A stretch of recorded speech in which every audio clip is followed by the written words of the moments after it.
Welcome back to Melissa Talks, where we talk all things uniquely you. For the month of May, we are honoring and celebrating the mothers in our lives. And I did mention from episode 1 those who have helped to shape me in my life. And we discussed Jesus's mother, Mary, and her ultimate sacrifice of saying yes.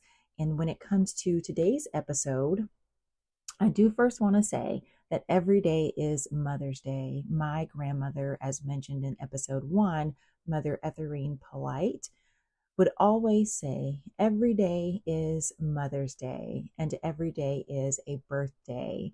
And so we celebrate and honor mothers, even though Mother's Day has passed for this month. Today, on this Mother's Day episode, we're turning our attention to a woman whose story is often overshadowed by the one she helped shape.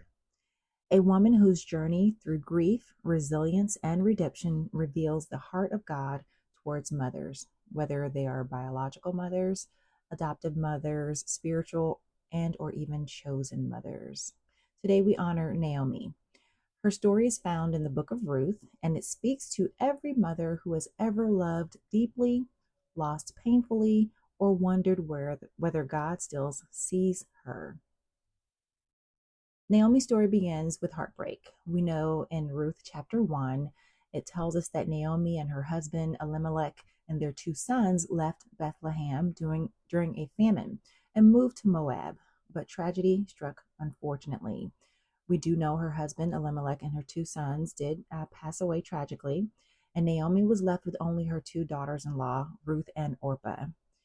In Ruth chapter 1, verses 20 through 21, we hear Naomi say, "Do not call me Naomi, call me Mara, because the Almighty has made my life very bitter." This is a mother's grief in the rawest form. A woman who once held a full household now felt empty. A woman who once carried her hope now carried sorrow. But even in her bitterness, Naomi did something very remarkable. She kept moving. She returned home. She allowed Ruth to walk with her. These are active steps. Sometimes faith looks like running. Sometimes it looks like praising. But sometimes, like Naomi, faith looks like simply putting one foot in front of the other. As we know, Naomi did try to send Ruth and Orpah back to their families, but Ruth refused to go. Her famous words in Ruth chapter 1 verse 16 echo through history. "Where you go, I will go, and where you stay, I will stay." Ruth's devotion didn't come from nowhere. It came from Naomi's influence, her character, her love, and her example. Naomi may have felt empty, but she had shaped a woman of extraordinary loyalty and faith. Mothers, grandmothers, aunts, mentors, your impact is often seen most clearly in the lives of those who choose to stay by your side. Even godmothers, I'm going to put in there. Naomi's guidance, and when we look at this is wisdom in action. Back in Bethlehem, Naomi didn't sit in her sorrow. She guided Ruth with wisdom and courage. She told Ruth where to glean. She taught her how to navigate a new culture, and she instructed her on how to approach Boaz.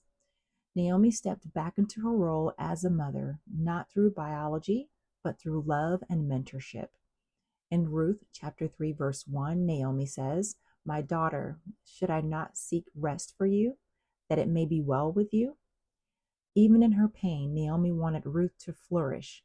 This is the heart of a mother, to always want better for the next generation, even when your own heart is still healing. When Ruth married Boaz and gave birth to a son, something beautiful we know happened. In Ruth chapter 4, verses 14 through 15, it says, "The woman said to Naomi, 'Praise be to the Lord. He will renew your life and sustain you in your old age.'" And then the scripture says something astonishing.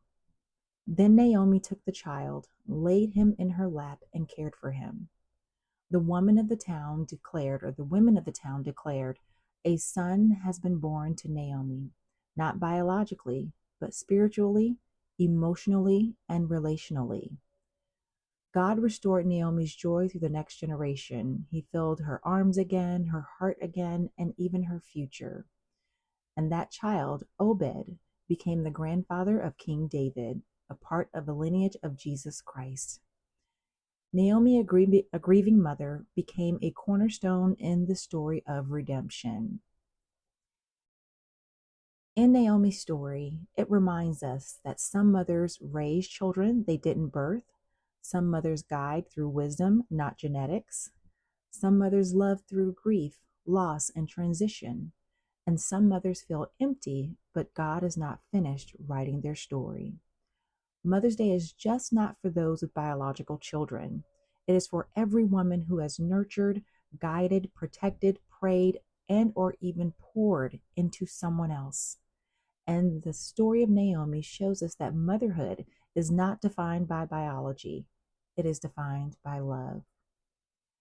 As I close this episode today, again, I want to just honor all of the Naomis out there, those mothers who may have endured loss, the mothers who may have loved through pain, those mothers who may have mentored, guided, and shaped lives, and those who even feel unseen or forgotten, the mothers who wonder if their story still matters. It matters. Know that God sees you, He remembers you, and like Naomi, God is not done restoring you. Happy Mother's Day from Melissa Talks and Melissa, myself. I love you all for those who are listening. And again, happy Mother's Day. This is Melissa Talks, where we talk all things uniquely you. Tune in next time for our episodes in the month of June. And until next time, bye.